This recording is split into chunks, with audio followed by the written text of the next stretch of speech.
مسلم طبقہ خلاف ہے، علماء کرام خلاف ہیں، مسلم پرسنل لا بورڈ جس کی مخالفت میں ہے، جمعیت علماء جس کی مخالفت میں ہے، تو بجائے اس کے وہ سی ایم صاحب سے ایک میٹنگ کرتے اور ائمہ کو، علماء کو، تمام امت مسلمہ کے سرکردہ لوگوں کو آواز دیتے اور اپنی آواز پہنچاتے کہ بھئی مسلمانوں کو امن سے جینے دیں، تو یہ ان کا حق بنتا ہے۔ تو بجائے اس کے کہ بھئی وہ مسلمانوں کو جس چیز کا نقصان ہے اس کی آواز اٹھانے کے بجائے جو وقت کی ضرورت ہے اس کی طرف دھیان دیں۔ خوشی ظاہر کرتا ہوں اور ائمہ اکرام کو مبارکباد پیش کرتا ہوں کہ انہوں نے ایسی جرت مندانہ ثبوت دیا ہے اور اپنے عہدے کی لاج رکھی ہے، تو یہ ہمارے لیے اور پوری امت کے لیے ایک خوشی کی بات ہے کہ اللہ تعالیٰ نے ہمیں اس دور کے اندر ایسے امام لوگ دے رکھے ہیں جو اپنے علماء اکرام کے ساتھ اور شریعت و سنت کے مطابق مکمل طور سے پابند ہیں، اور جنہوں نے اس گئے گزرے دور میں ان حالات میں اتنی بڑی جرت کا ثبوت دیا ہے، یہ ایک بہت بڑی بات ہے۔ السلام علیکم ورحمۃ اللہ وبرکاتہ۔ میں عبدالستار اور ہم اس وقت موجود ہیں سراواں میں۔ ہمارے ساتھ قاری محمد یامین قاسمی صاحب ہیں جو وقف کے تعلق سے پہلے بھی کافی ساری جد و جہد کرتے ہوئے نظر آتے تھے۔ کل جس طریقے سے سوشل میڈیا پہ ایک میسیج وائرل ہوا کہ وقف کے تعلق سے ایک میٹنگ جو پنچکولہ میں بلائی گئی ہے اور اس میں اماموں کو بلایا جا رہا ہے، جو ہریانہ کے مکھیہ منتری کی میٹنگ تھی۔ میٹنگ کیا کہیے، وہ ایک پروگرام تھا، لیکن اس میں امام کر وقف کے تعلق سے ان کو سمرتھن کرایا جانا تھا۔ لیکن اس کے بعد جب ویڈیوز وائرل ہوئی اور اماموں تک اس بات کی سچائی گئی تو پھر اماموں نے اپنا راستہ تبدیل کر لیا اور انہوں نے کہا کہ ہم مسلم پرسنل لا بورڈ کے ساتھ کندھے سے کندھا ملا کر کھڑے ہیں اور ہم اس میٹنگ میں شریک نہیں ہوں گے۔ قاری صاحب، میٹنگ مکمل ہو گئی ہے، جو پروگرام تھا وہ مکمل ہو گیا، اس کی کچھ تصویریں اور ویڈیوز بھی سوشل میڈیا پہ آئی ہیں۔ اس کے بعد اور جو کل ویڈیوز یا کل جس طریقے سے پیغامات موصول ہو رہے تھے، اب کیسا محسوس کر رہے ہیں؟ دیکھیے، ماشاءاللہ یہ بہت اچھی بات ہوئی کہ ائمہ اکرام نے اپنے عہدے کا خیال رکھا اور وہ مسلم پرسنل لا بورڈ، جمعیت علماء کے ساتھ کندھے سے کندھا ملا کر کے چلے ہیں اور وہ کسی کے بہکائے میں نہیں آئے، اور اس میں بہت اچھی خوشی کی بات ہے کہ ہمارے ائمہ اکرام بڑے سمجھدار ہیں۔ بے شک وہ بورڈ کے ملازم ہیں، لیکن اس کا مطلب یہ نہیں ہوتا کہ آدمی اپنے ایمان کو ہی فروخت کر ڈالے اور اپنے علماء اکرام کے راستے سے ہٹ کے چلے۔ یہ بہت بڑی کمزوری ہوتی ہے۔ اگر ائمہ اکرام وہاں جاتے تو یہ انہوں نے بہت اپنی خودداری کا ثبوت دیا ہے، جرت مندی کا ثبوت دیا ہے کہ وہ لوگ وہاں نہیں گئے۔ اور جیسے کہ دو چار لوگ چلے بھی جاتے ہیں، دیکھو اکا دکا تو ہوتا ہی ہے، ایسا تو نہیں ہوتا کہ 100% لوگ صحیح ہوں یا 100% غلط ہوں۔ ہو سکتا ہے کسی کی کوئی مجبوری بھی رہی ہوگی، اور بہت سارے ایسے بھی ہوں گے اگر جانے والوں میں جن کو بیچاروں کو صحیح صورتحال کا پتہ نہیں ہوگا، تو اس وجہ سے چلے گئے ہوں گے۔ تو میں اس بات کی خوشی ظاہر کرتا ہوں اور ائمہ اکرام کو مبارکباد پیش کرتا ہوں کہ انہوں نے ایسی جرت مندانہ ثبوت دیا ہے اور اپنے عہدے کی لاج رکھی ہے، تو یہ ہمارے لیے اور پوری امت کے لیے ایک خوشی کی بات ہے کہ اللہ تعالیٰ نے ہمیں اس دور کے اندر ایسے امام لوگ دے رکھے ہیں جو اپنے علماء اکرام کے ساتھ اور شریعت و سنت کے مطابق مکمل طور سے پابند ہیں، اور جنہوں نے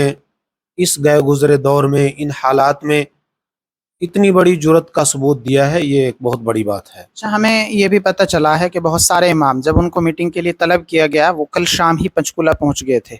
لیکن جب رات میں میسیج وائرل ہوئے اور ان کو بتایا گیا کہ اس طریقے سے آپ سے وقف کے سمرتھن میں آپ کو بلایا جا رہا ہے، تو بہت سارے جو امام ہیں وہ شاید میوات کی طرف سے تھے، کیونکہ ہمارا خطہ تو چنڈی گڑھ پنچکولہ سے بہت قریب ہے، لوگ صبح میں نکل جاتے،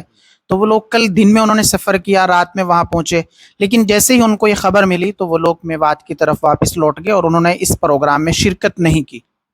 اگر ایسی بات ہے تو یہ اور بھی بہت بڑی بات ہے کہ جو لوگ ناواقف تھے، جن کو صحیح صورتحال کا علم نہیں تھا، اور وہاں جا کے ان کو پتہ چلا کہ معاملہ جو ہے جو بتایا جا رہا تھا اس سے الٹ ہے، یعنی گمراہ کیا جا رہا تھا،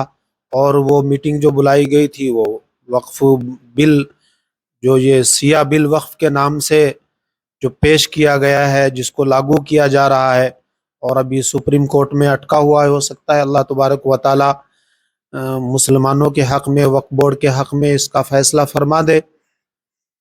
تو یہ تو اور بھی بہت اچھی بات ہے کہ جو لوگ وہاں سے واپس ہوئے ہیں تو بہت اچھی بات ہوئی ہے. تو بی جے پی سے جڑے ہوئے جو بھی ہمارے لیڈر ہیں ان کے بارے میں آپ کا کیا اظہار خیال ہے، کیونکہ لگاتار یہ لوگ مسلمانوں کو بہکانے کا کام کرتے ہیں؟ دیکھیے، یہ جمہوریت ہے، ہر آدمی کو اختیار ہے، وہ کوئی بھی پارٹی چوائس کر سکتا ہے. کوئی کانگریسی ہے، کوئی بی جے پی میں ہے، کوئی ادر پارٹیوں میں ہے. اور ہم لوگ سیاسی آدمی تو ہے ہی نہیں، سیاست میں ہم جانا بھی نہیں چاہتے. لیکن میری ان لیڈروں سے ایک درخواست ہے، خاص طور سے جیسے چودھری ذاکر حسین صاحب ہیں، اور وہ ایک ایسے ادارے کے ذمہ دار ہیں جس ادارے نے 47 کے بعد سے لے کر کے جب سے وقف بورڈ بنا ہے اس کا ایک بہت بڑا ہریانہ، پنجاب، ہماچل اور پورے انڈیا میں ایک کردار ہے. ایک دور میں رہا ہے، دھیرے دھیرے چلو یہ خیانت کا، یہ ملازمین کی بھی کمزوری رہی ہے، جو ذمہ دار وقف بورڈ کے عہدے پہ رہے ہیں ان کی بھی کمزوریاں رہی ہیں، اور دوسری ہماری حکومتوں کی بھی بد نظری اس میں سمجھ میں آتی ہے. تو میں ان سے یہ بات کہنا ضرور چاہوں گا کہ اس وقت کے جو حالات ہیں، جیسے پہلگام کے اندر جو حادثہ ہوا ہے اس کی ہم کڑے الفاظ میں نندا کرتے ہیں، اور یہ اتنی خطرناک گھٹنا ہے کہ جس سے پورا ملک سوگوار ہے، پورا ملک سوگ میں ڈوبا ہوا ہے. تو جو اگروادی ہیں ان کا کوئی دھرم نہیں ہوتا، آتنکواد جو ہے اس کو مکمل طور سے ہم اس کا بائیکاٹ کرتے ہیں، اور اپنی حکومت سے اس کی درخواست کرتے ہیں کہ اس ایجنسیوں سے انکوائری کرا کر کے جو بھی آتنکوادی ہیں ان کو کڑی سے کڑی سزا دے کر کے ان کو کیفر کردار تک پہنچایا جائے. لیکن جیسے آپ نے سوال کیا ہے کہ یہ بہت اچھا سوال کیا ہے کہ ہمارے جو لیڈر ہیں جو بی جے پی سے جڑے ہوئے ہیں، خاص طور سے جو مسلم ہیں، اس میں چاہے وہ ہندو بھی ہیں، حق بات تو سب کو کہنی چاہیے. اب ملک کے حالات بہت ساری جگہ ایسے ہیں، خاص طور سے ہریانہ میں امباڑے کے اندر پروٹیسٹ نکال رہے تھے لوگ، اور انہوں نے مسلمانوں کی دکانوں کو دیکھ کر کے ریڑھی پٹڑی والوں کو نقصان پہنچایا ہے. اسی طریقے سے ہمارے ہاں ساحے میں ریڑیاں جلا دی لوگوں کی، صرف نام پوچھ کے، دھرم دیکھ کر کے. تو کیا ان ہمارے لیڈروں کا جو بی جے پی سے خاص طور سے ٹچ ہے ان کا یہ حق نہیں بنتا کہ وہ اپنے اعلیٰ عہدے داروں سے، وہ سی ایم صاحب سے یا گرہ منتری صاحب سے یا پرشاسن سے اس کی گہار لگائیں کہ بھائی جو مسلمانوں کے ساتھ جو ظلم ہو رہا ہے، مسلمانوں کے اوپر جو فرقہ پرست لوگ ہیں، جو گنڈے ہیں، جو بے لگام ہیں، جو نہ پولیس کو دیکھتے ہیں نہ دوسرے لوگوں کو دیکھتے ہیں، اور وہ جس کو چاہتے ہیں داڑھی ٹوپی والے کو اس کے اوپر اس کو دھرم کے چشمے سے دیکھ کر کے اس کے اوپر ظلم کرنا شروع کر دیتے ہیں، مارنا پیٹنا شروع کر دیتے ہیں. تو کیا ان کے اوپر لگام لگانے کے لیے یہ لوگ آواز نہیں اٹھا سکتے؟ ان کو چاہیے کہ یہ سی ایم سے اس بارے میں میٹنگ کرتے، بجائے اس کے کہ وقف بورڈ کی حمایت میں، اس بل کی حمایت میں جس کے پورا مسلم طبقہ خلاف ہے، علماء کرام خلاف ہیں، مسلم پرسنل لا بورڈ جس کی مخالفت میں ہے، جمعیت علماء جس کی مخالفت میں ہے. تو بجائے اس کے وہ سی ایم صاحب سے ایک میٹنگ کرتے اور ائمہ کو، علماء کو، تمام امت مسلمہ کے سرکردہ لوگوں کو آواز دیتے اور اپنی آواز پہنچاتے کہ بھئی مسلمانوں کو امن سے جینے دیں، تو یہ ان کا حق بنتا ہے. تو بجائے اس کے کہ بھئی وہ مسلمانوں کو جس چیز کا نقصان ہے اس کی آواز اٹھانے کے بجائے جو وقت کی ضرورت ہے اس کی طرف دھیان دیں. قاری صاحب نے بہت اچھی بات کہی ہے کہ اگر آپ کو قیادت کرنی ہے، مسلمانوں کے لیے آپ کو آگے بڑھنا ہے، تو مسلمانوں کی جو اس طریقے کی جملہ پریشانیاں ہیں جو قاری صاحب نے گنوائی ہیں کہ ہریانہ کے یہ علاقے جو ہمیشہ شانت رہے ہیں، امبالہ، سہا، بلاسپور، کالام، ان علاقوں میں بھی لوگ ہڑدنگ مچانے لگے ہیں. اور اس طرف کے جو علاقے ہیں روہتک، حصار، جیند، کرنال، پانی پت، یہاں سے بھی ویڈیو سوشل میڈیا پہ وائرل ہوئی ہیں. تو چودھری ذاکر حسین کو چاہیے تھا کہ اگر وہ مسلمانوں کی قیادت کا دم بھرتے ہیں، وہ کہتے ہیں کہ میں مسلمانوں کا رہنما ہوں، وقف بورڈ کے وہ ذمہ ذمہ دار ہیں تو پھر وہ سی ایم صاحب سے اس بارے میں ملتے ہیں. انہوں نے اپنے سوشل میڈیا اکاؤنٹ پہ ایک پوسٹ بھی اس بارے میں کرنی گوارا نہیں سمجھی, تو آپ سمجھ سکتے ہیں کہ ان کا حال کس طریقے کا ہے. وہ صرف بی جے پی کی چاپلوسی کر رہے ہیں, چمچا گیری کر رہے ہیں. اس ویڈیو کے مادھیم سے بھی ہم ان سے کہنا چاہتے ہیں کہ آپ کی ذمہ داری یہ بنتی ہے کہ ہریانہ میں جہاں جہاں مسلمانوں پہ ظلم اور تشدد ہو رہا ہے, آپ اس بارے ہریانہ کے سی ایم جو ہے نائب سینی جی, آپ ان سے بات چیت کریں, جو اپنی ویڈیوز میں اپنے بیانوں میں لگاتار یہ کہتے ہوئے نظر آتے ہیں کہ پورا ہریانہ میرا پریوار ہے.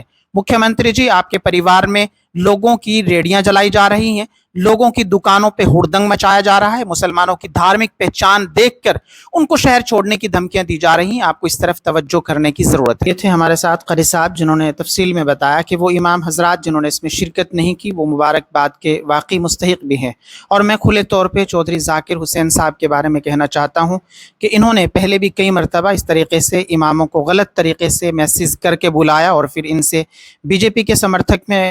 نعرے بھی لگوائے. پہلے بھی اس طریقے کی حرکتوں سے چودھری ذاکر حسین کو باز آنے کی ضرورت ہے. ابھی حال ہی میں جٹھلانہ کی مسجد کا معاملہ چل رہا ہے, وہاں سے بھی کئی ساتھیوں نے ہمیں بتایا کہ جب 2021 میں بی جے پی سرکار تھی, کھٹر صاحب مکھیہ منتری تھی, ان کے دباؤ میں آ کر انہوں نے جٹھلانہ مسجد کے کیس کو وڈرو کر لیا تھا, لیکن وہ تو وہاں کے لوگ ہیں جو اب بھی اس کیس کو لڑتے نظر آ رہے ہیں. تو یہ اس طریقے کے لوگ جو مسلمانوں کی قیادت کا دم بھرتے ہیں, یہ اس طریقے سے مسلمانوں کی پیٹھ میں چھرا گھونپتے ہیں. تمام دوستوں سے گزارش ہے کہ آپ لوگ ویڈیو کو شیئر کریں اور اس طریقے کے جو لوگ ہیں ان کا کھلے طور پہ بائیکاٹ کریں. اب بہت سارے امام ہیں جو شاید سوشل میڈیا استعمال نہیں کرتے, جن تک خبریں نہیں پہنچتی, وہ اگر وہاں پہنچ جاتے, یہ تو ساتھیوں نے ان کو بتایا, ان کو آگاہ کر دیا, تو پھر وہ کیا کرتے. تو اس طریقے کی صورتحال میں جس طریقے سے ہم نے, ہماری ٹیم کے بہت سارے لوگوں نے, قاری صاحب ہیں اور بہت سارے مولانا ولی شمالی صاحب ہیں, ان تمام لوگوں نے